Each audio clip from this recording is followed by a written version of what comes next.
Good morning, student. Welcome to online class. So in the previous period we was discussed about the dictatorial government, and today we are going to discuss about the another one form of government, that is unitary government. So today we are going to studying or discuss the another one important form of government, so that is unitary government. So first of all, the meaning of the unitary government. Unitary government mean, in the unitary government there is a only one central government is stronger and independent, and the country is divided into the several units which are not independent. So that is called unitary government. Unitary government mean basically there is a one government is there is a one single government is there, that is central government. And in the unitary government there is a no state governments, there is a no state governments, there are so many several units are there. So it is not called the state government, it is called the units, because the units are does not have a independent power, it is subordinate to the central government. So therefore in the unitary government there is only one central government is stronger and independent. So and also in the country is divided into the several units which are not independent, which are mean the units are not independent. There is only one central government that is very stronger and independent. And also the units are have whatever the units have the powers, the all powers subordinate to the central government. So that is called unitary government. In the unitary government there are two important things are there. Number one, there is a one only single government is there, that is central government, and central government has a supreme power compare than the other. If you see the federal government, in the federal government the central government and state governments are equal, and also the powers are divided by the constitution. But in the unitary government there is a one single government, that is the central government, and also the central government is stronger and independent. And also the country is for the good governance system, for the good administration, the central government want to provide the good administration. So therefore the country is divided into the several units. The several units are not independent, it is under the central government. So that is called the unitary government. In the unitary government the central government is entrusted important functions, mean the central government have some important functions like home department, defense department, the external affairs, currency, and also the coinage. So these very important functions are conducted by the central government, mean the very these are all called as the very important for the internal sovereignty. So therefore the home department, defense department, external affairs, currency, and coinage, these all important departments are handled by or maintained by the central government. And also the state or states or the units are handled the local matters like drinking water, roads, education, and agriculture. Maximum these all powers are handled by the units or local units, mean the administration powers or the administration's issues are truly divided into the two parts. So the important departments are maintained by the central government, and the local issues or local departments are maintained by the units. So the first of all the central government is maintain the home, defense, external affairs, currency and coinage, as well as the state or the units are maintained the local matters like drinking water, roads, education and agriculture. And best example for the unitary government, that is United Kingdom, mean England, France, Italy, Japan, Sri Lanka. These are the best examples for the unitary government, mean the UK, France, Italy, Japan and Sri Lanka. So many other countries are adapting the unitary government. So this is the meaning. You just remembered here the 2 points. Number 1 is there is only one single government, that is the central government. In the unitary government the central government is stronger and independent. It means it is the supreme power. And also for the good governance system, for the good administrative system, the country is divided into so many units, and also the units are not independent, it is subordinate to the central government. So this is the meaning. Now next one is the features of the unitary government. There are so many features are there. The first one is concentrations of powers. So concentrations of power mean the centralized the powers. Already I was told you, in the unitary government central government is supreme. The entire administrative system of the country is controlled by the central government. Here the units does not have a independent powers. So units are subordinate to the central government. So therefore in the unitary government the first feature is concentration of powers or centralized of the powers. In the central government or in the unitary government, central government has a real administrative powers. So already I was told you, for the good governance entire power is within the central government. Entire power is maintained by the central government. So therefore in the unitary government, the central government has a real administrative powers. So it is maintained the most important powers. Already I was explained that number 1 is home department, defense, finance, external affairs, this is very important, railway and also army. So these are all maintained by the or controlled by the central government. So these all issues or these all departments are very important for the internal and external sovereignty of the country or the state. So therefore the central government is maintained the very important departments like home, defense, finance, external affairs, railway and army, etc., etc. Whatever the important departments are there in the administration, that all departments are maintained by the central government. Only the local issues or local departments are maintained by the units according to the central government. So therefore the first feature is concentration of powers, mean centralized of the powers.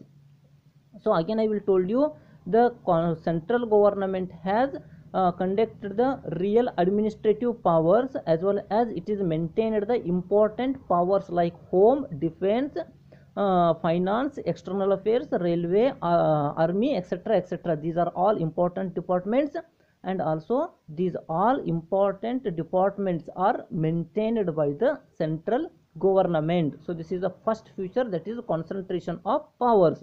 Now the second one is units are creation of center, mean the units are created by the central government.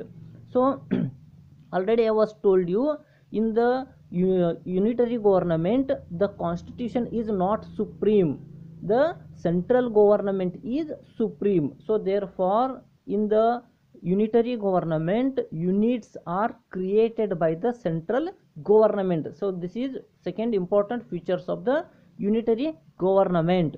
So the local units are created by the central government as per the administrative conventions.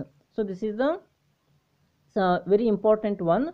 The local units are created by the central government. The central government want to provide the good governance and also provide the good administrative system, and at the same time the central government is not possible to provide the good administrative, because it is maintained by it is maintained the whole country. So therefore there is the single central government is not able to provide the good governance. The single central government is not provide the good administration to the entire country. So therefore it want provide the good governance system, it want to provide the good administrative system. Therefore the central government was create the so many local units. So the local units are created by the central government, and also the powers of the local units are depends on the central government. So the central government is created the units and also provides some local powers, provide some local issues. Already I was told you, like drinking water, roads, education, agriculture, etc., etc. And also the local units fully controlled by the central government. This is very important one. The local units are fully controlled by the central government, because the local units are created by the central government, not created by the constitution. So therefore the central government have full control on the local units. So local units does not have any independent powers. Local units are subordinate to the central government. So therefore the local units fully controlled by the central government. So this is second one. Now the third one is units are not autonomous. So in the unitary government, units get their powers from the central government. So already I was told you, whatever the powers of the units, that all powers are provided by the central government. So as well as the power of the units are depends on the mercy of the central government. So the central government have a power to provide the powers to units, and also the if it is not want, then central government have a power to undertake the units. ಈ ಒಂದು ವ್ಯವಸ್ಥೆ ಒಳಗೆ ಏನಾಗಿರ್ತೈತಿ ಅಂತಂದ್ರೆ, units ಅಂತಂದ್ರೆ ಘಟಕಗಳು ಈ ಒಂದು ಕೇಂದ್ರ ಸರ್ಕಾರದಿಂದ ಅಥವಾ ಈ ಘಟಕಗಳಿಗೆ ಇರತಕ್ಕಂಥ ಅಧಿಕಾರಗಳನ್ನು ಕೇಂದ್ರ ಸರ್ಕಾರವೇ ನೀಡಿರುತ್ತದೆ. ಅದರ ಜೊತೆಗೆ ಕೇಂದ್ರ ಸರ್ಕಾರವು ಅಥವಾ ಘಟಕಗಳ ಅಧಿಕಾರಗಳು ರಾಜ್ಯದ ಅಥವಾ ಕೇಂದ್ರದ ಅನುಕೂಲತೆಗೆ ತಕ್ಕಂತೆ ನೀಡಲಾಗಿರುತ್ತದೆ. ಕೆಲವೊಮ್ಮೆ ಅಧಿಕಾರಗಳನ್ನು ನೀಡುವ ಘಟಕಗಳಿಗೆ ಅಧಿಕಾರಗಳನ್ನು ನೀಡುವ ಅಥವಾ ಘಟಕಗಳಿಂದ ಅಧಿಕಾರಗಳನ್ನು ಕಸಿದುಕೊಳ್ಳುವ ಅಧಿಕಾರ ಕೇಂದ್ರ ಸರ್ಕಾರಕ್ಕಿರುತ್ತದೆ. So that is units are not autonomous. So this is the third one. And also the units powers are granted by the central government. So that's why already I was told you that whatever the powers of the units, that all powers are provided by the central government. So therefore central government have a full authority or supreme in the unitary government. So the fourth one is single government. So very important features of the unitary government, that is the single government. Single government mean there is only one government. Already I was told you, that is the central government. There is no any type of state governments. So the state governments are called like as a units. So in the government, in this government only the one set of government functions. So this is very important one, that is the central government. And single government enact and enforce the laws for the whole country.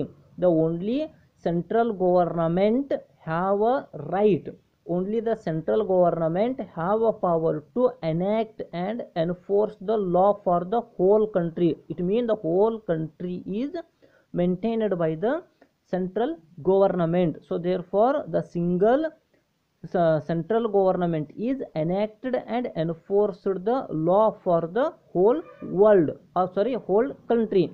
So this is very important one. And also there is the only one single judiciary is interrupt the laws, mean there is the only one judiciary system to entire country, that is Supreme Court. Single judiciary means there is the only one Supreme Court is there. The Supreme Court have a right to interpret the laws, so that is called single government. Again I will told you, single government mean there is only one government, that is the central government, and the single central government have a right to enact and enforce the law for the whole country.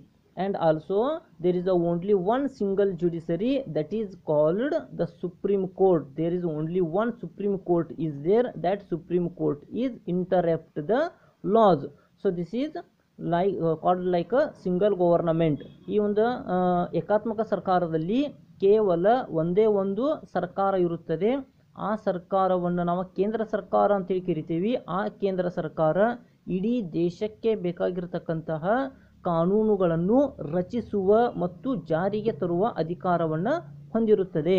ಅದೇ ರೀತಿಯಾಗಿ ಏಕಾತ್ಮಕ ಸರ್ಕಾರದಲ್ಲಿ ಒಂದೇ ಒಂದು ಏಕೀಕೃತ ನ್ಯಾಯಾಂಗವಿದ್ದು ಅದು ಸರ್ವೋಚ್ಚ ನ್ಯಾಯಾಲಯ ಆಗಿರುತ್ತದೆ. ಆ ಸರ್ವೋಚ್ಚ ನ್ಯಾಯಾಲಯವು ಕಾನೂನುಗಳನ್ನು ಅರ್ಥೈಸ್ತಕ್ಕಂಥ ಕೆಲಸ ಮಾಡ್ತಾ ಇರುತ್ತದೆ. So that is called the single government. Now the next one is, that is fifth features of the unitary government is constitution is not supreme. So already I was told you in the meaning of the unitary government, that is in the unitary government the power are vested in the union government, or the entire power is concentrate in the union government or the central government. So whatever the powers of the units are granted by the central government, in the you just know that in the you just understand that in the unitary government the constitution is not supreme. The central government is supreme, because the only single central government have a power to administrate or governance, handle the governance in the country. This is first one. And also second one is, whatever the units are there, the powers of the units are granted by the central government, not granted by the constitution. So therefore here constitution is not supreme. Here the central government is supreme, as well as the powers of the central governments and units are not divided by the constitution. This is very important. Whatever the powers of the central government, powers of the units are not divided by the constitution. The whole powers are maintained by the central government for the only purpose of good governance, good administration. So some powers are provided to units and provided by the central government. So therefore there is no dispute among the central government and units. So there, because the whatever the power of the units are divided by the central government, not divided by the constitution, hence the constitution is not supreme in the unitary government. ಈ ಒಂದು ಏಕಾತ್ಮಕ ಸರ್ಕಾರದಲ್ಲಿ ಸಂವಿಧಾನಕ್ಕೆ ಪ್ರಾಮುಖ್ಯತೆ ಇರುವುದಿಲ್ಲ. ಯಾಕಂತಂದ್ರೆ ಇಡೀ ವ್ಯವಸ್ಥೆಯು ಕೇವಲ ಒಂದೇ ಒಂದು ಕೇಂದ್ರ ಸರ್ಕಾರದಿಂದ ನಿರ್ವಹಿಸಲ್ಪಡುತ್ತದೆ. ಅದರ ಜೊತೆಗೆ ಈ ಒಂದು ಘಟಕಗಳಿಗೆ ಅಥವಾ ರಾಜ್ಯ ಘಟಕಗಳಿಗೆ ಅಧಿಕಾರಗಳನ್ನು ನೀಡ್ತಕ್ಕಂಥ ಅಧಿಕಾರ ಕೇವಲ ಕೇಂದ್ರಗಳಿಗೆ ಮಾತ್ರ ಇರುತ್ತದೆ, ಅಥವಾ ಘಟಕಗಳಿಗೆ ಅಧಿಕಾರವನ್ನು ಸಂವಿಧಾನ ನೀಡಿರುವುದಿಲ್ಲ. ಅದಕ್ಕಾಗಿ ಸಂವಿಧಾನಕ್ಕೆ ಏಕಾತ್ಮಕ ಸರ್ಕಾರದಲ್ಲಿ ಯಾವುದೇ ಪ್ರಾಮುಖ್ಯತೆ ಇರುವುದಿಲ್ಲ. ಎಲ್ಲ ಪ್ರಾಮುಖ್ಯತೆಗಳು ಏಕಾತ್ಮಕ ಸರ್ಕಾರದಲ್ಲಿ ಕೇವಲ ಕೇಂದ್ರ ಸರ್ಕಾರಕ್ಕೆ ಮಾತ್ರ ಇರುತ್ತವೆ. ಇವು ಪ್ರಮುಖವಾಗಿರತಕ್ಕಂತಹ ಏಕಾತ್ಮಕ ಸರ್ಕಾರದ 5 ಲಕ್ಷಣಗಳು. So today we are discussed about the meaning and also the 5 features of the unitary government, and there is another 3 important features are there. Tomorrow we will discussing about the so other features of the unitary government. Thank you.